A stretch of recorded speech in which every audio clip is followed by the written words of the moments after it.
Célèbre pour sa fameuse école de peinture créée par Paul Gauguin, Pont-Aven se situe à 12 km du littoral et à 17 km de Concarneau.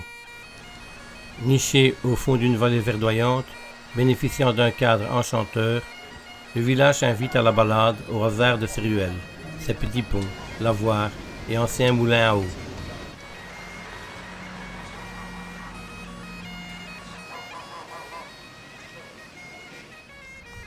La rivière Aven est un estuaire envahi par la mer. Il y a donc des marées sur la rivière.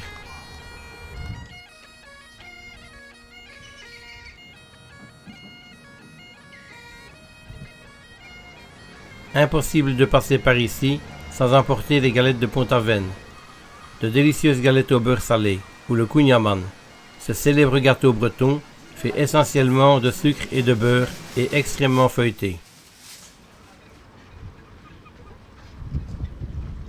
À l'extrême sud de la Bretagne s'étire la Cornouaille, une terre maritime entre plage et phare, criques rocheuses et ports animés, tels le Guilvinec et Concarneau. Ancienne place forte de Bretagne, la ville close de Concarneau, bâtie sur un îlot de 350 mètres de long et 100 mètres de large, est le centre historique de la ville. Avec ses imposantes fortifications datant du XVe et XVIe siècle, elle trône majestueusement au cœur des ports de pêche et de plaisance.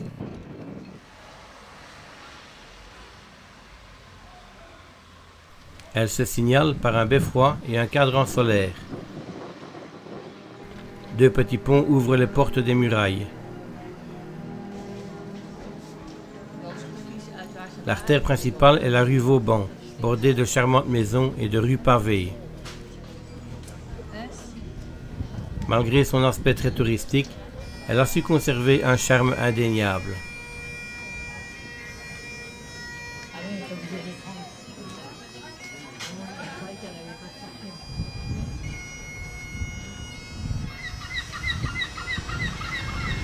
Le Guilvinec est une ville active autour d'un port de pêche important. La ville compte 101 navires et 415 marins.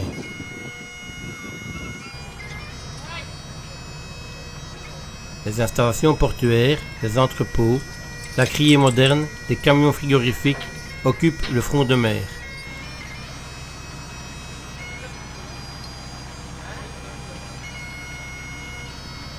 Impossible de s'arrêter au Guilvinec sans assister au retour des pêcheurs et au déchargement des poissons, langoustines et autres crabes pêchés au large.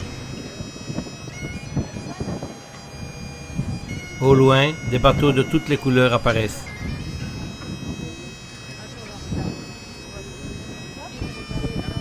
Ils se pressent pour accoster au plus vite sur le quai dominé par la plateforme où se massent les visiteurs.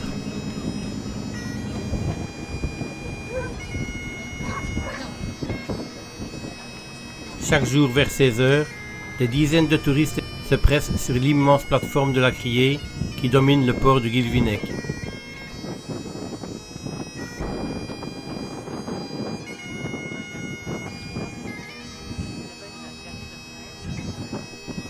En quelques secondes, les marins sautent des bateaux et font la chaîne avec l'aide d'amis, d'un père, d'anciens pêcheurs, pour vider sur un chariot quelques dizaines de caisses contenant les poissons des côtes bretonnes.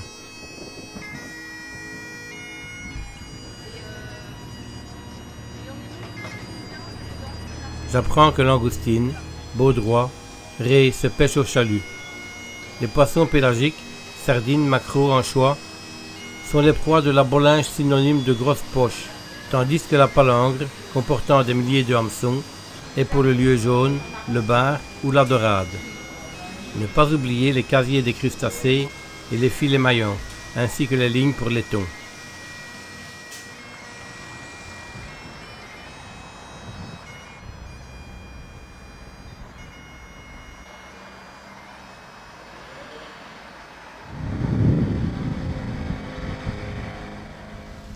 Nous voilà arrivés à Audierne. Entre les deux cités, une immense baie bordée d'une plage d'une vingtaine de kilomètres de longueur. Plusieurs plages en vérité, mais on peut se promener d'un bout à l'autre de la baie en foulant toujours le même sable. ou presque.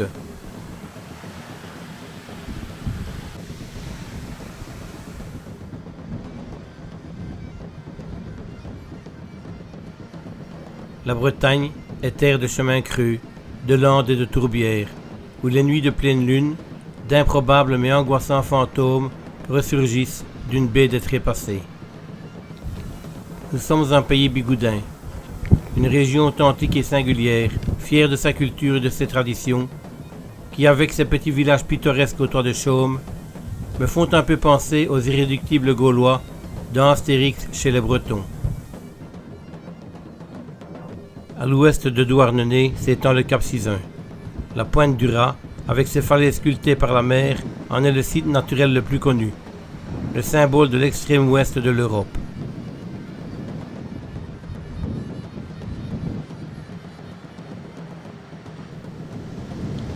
La baie de Trépassé est réputée dans le Finistère pour sa fréquence de vagues et sa configuration unique.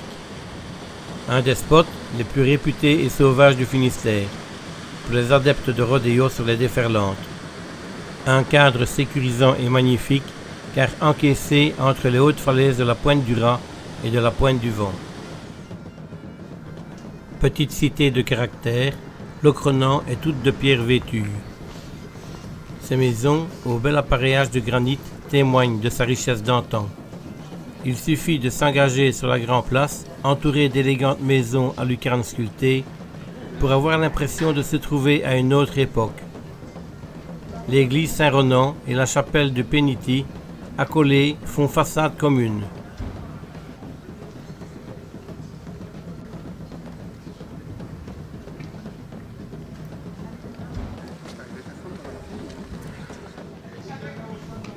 Les rues avoisinantes sont également bordées de charmantes bâtisses. Pour préserver l'authenticité du cœur historique, des enseignes traditionnelles signalent les boutiques. Parmi elles, des boulangeries réalisent de redoutables kouign-amann.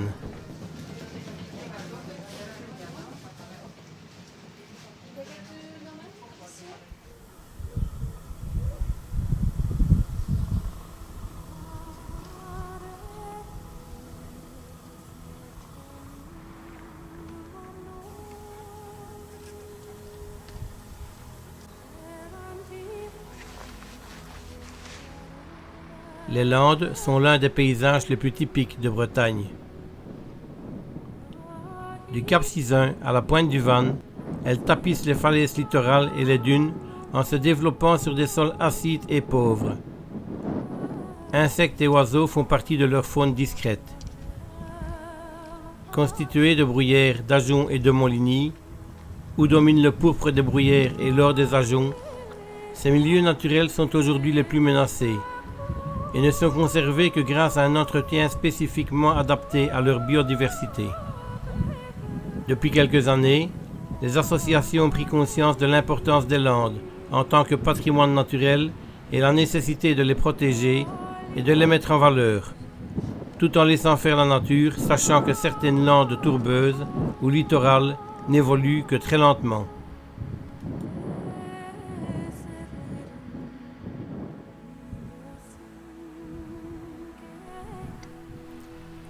Anciennement nommés les Pézeaux ou tas de foin, les rochers qui prolongent la pointe de Pen-Ir furent plus tard rebaptisés tas de pois.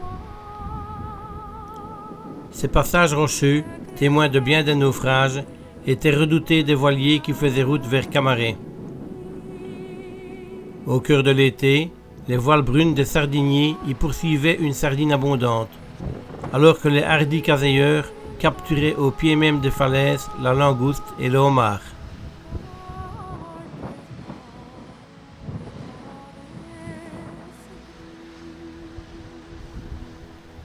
À la Libération, c'est ce promontoire impressionnant qui a été choisi pour y édifier une immense croix de Lorraine en granit, œuvre de l'architecte Maton et du sculpteur Bazin, dédiée aux Bretons de la France libre. Le général de Gaulle est venu l'inaugurer le 15 juillet 1951. C'est aussi une réserve naturelle où l'on peut y admirer de nombreux oiseaux.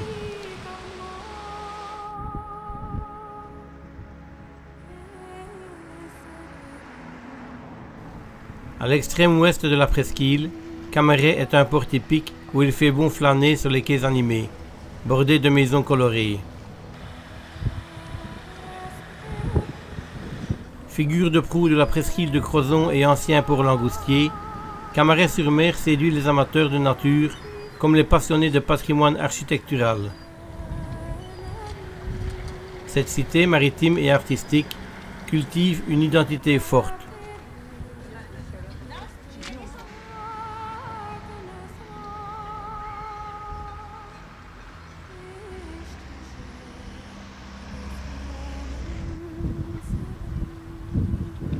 La balade se prolonge jusqu'à la tour Vauban, dite tour dorée, en raison de sa teinte ocre.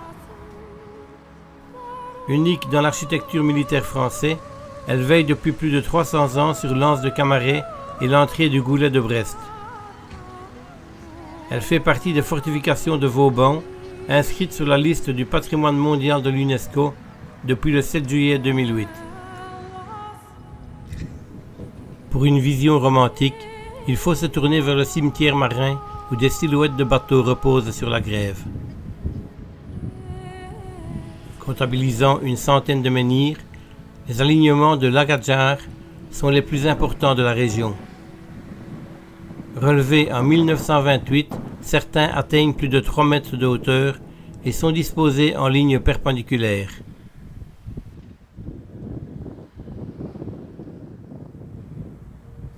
En suivant la côte sur le fameux sentier des douaniers, à l'ouest de Perros-Guirec, on arrive dans la cité de Trégastel, au milieu de curieux amoncellements de rochers de granit rose.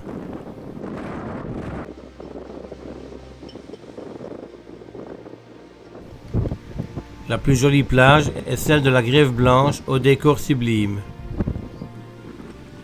Elle se trouve près de la presqu'île, l'île aux lapins, qui est à marée basse un terrain de jeu idéal pour les aventuriers en herbe.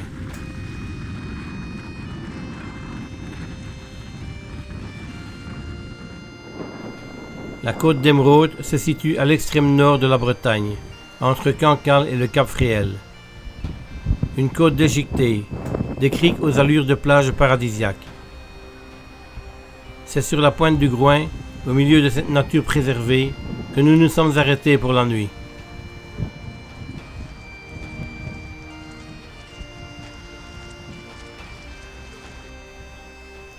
Dans son prolongement se trouve le phare de la Pierre de Herpin. Cette pointe sert à tracer la ligne de départ de la course de la route du Rhum.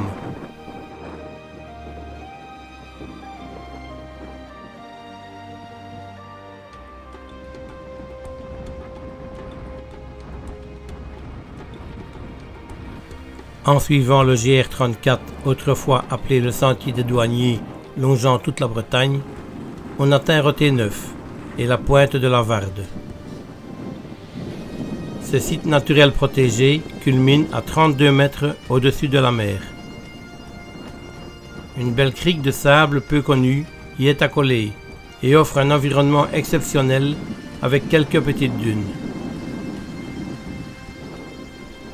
De tout temps, la pointe de la Varde fut un lieu stratégique pour la défense du port de Saint-Malo contre les assaillants venant de la mer, et a donc connu plusieurs fortifications au cours du temps. Les promeneurs sont cantonnés dans des sentiers matérialisés par des fils d'acier et de ganivelles pour permettre à la végétation de recoloniser les lieux.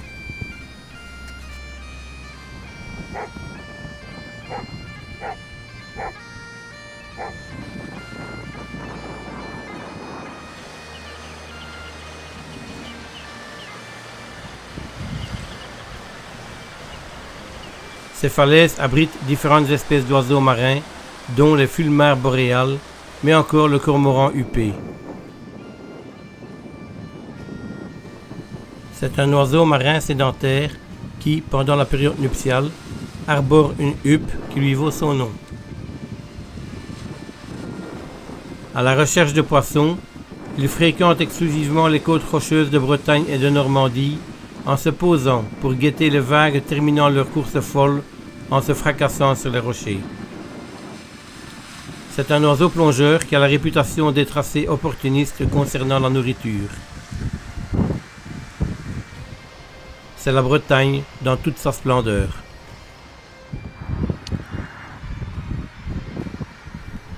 Comme la Vénus, Cancale est né d'un coquillage.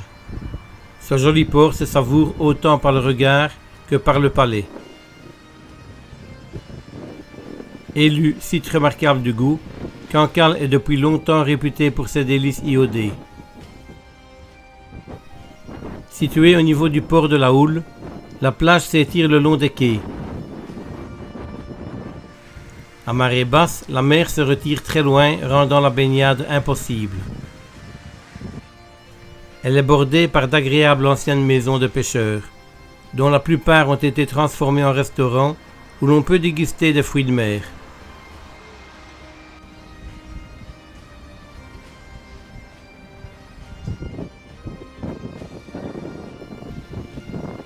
Autrefois draguée, l'huître de Cancale est aujourd'hui élevée.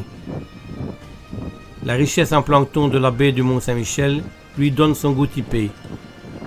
Ce que je ne me suis pas privé de vérifier en partageant une assiette, simplement assis sur la cale du marché aux huîtres.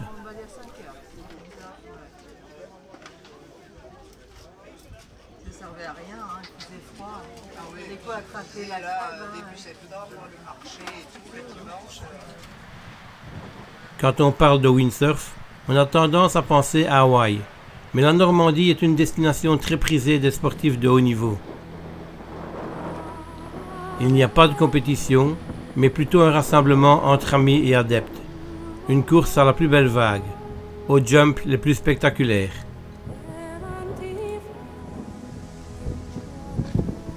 Sur le chemin du retour, Courseulles-sur-Mer sera notre dernier arrêt.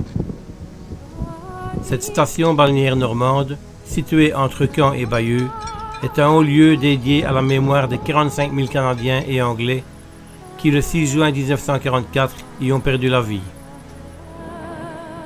Sa plage, baptisée Juno Beach, en référence au débarquement des Alliés, s'étend sur plus de 2 km.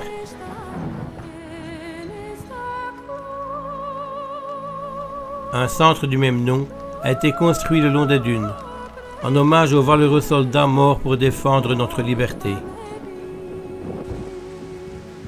La croix de Lorraine, de plus de 18 mètres de haut, implantée face à la mer, commémore le retour du général de Gaulle sur le sol de France le 14 juin 1944.